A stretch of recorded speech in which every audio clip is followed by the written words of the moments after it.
చూస్తున్నారు కదా ఫ్రెండ్స్, మా అమ్మ నాన్న మా అన్నయ్య దగ్గర ఉంటారంట, నా దగ్గర ఉంటారంట. అయితే మా అమ్మ నాన్నకి ఒక ఎకరం మేము తీసామన్నమాట పొలము. సో మా అన్నయ్య ఏమంటున్నాడంటే ఆ 2 ఎకరాలు కూడా నాకే వదిలేయి, నేను చూసుకుంటా అమ్మ నాన్న అని చెప్తున్నాడు.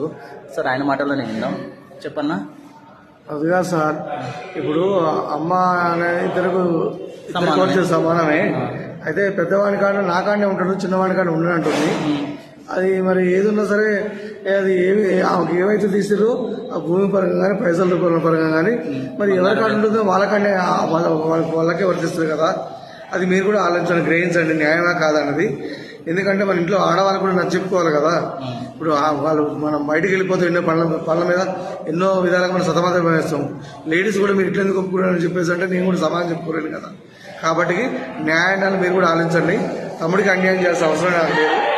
అమ్మ నా దగ్గర ఉంటానని నిర్ణయించుకుంటుంది కాబట్టి అతనికి చెందాల్సింది నాకంటే ఉంటుంది కాబట్టి నేను అదే తీసుకుందాం అనుకుంటున్నాను. న్యాయంగా మీరు విచారించండి సార్.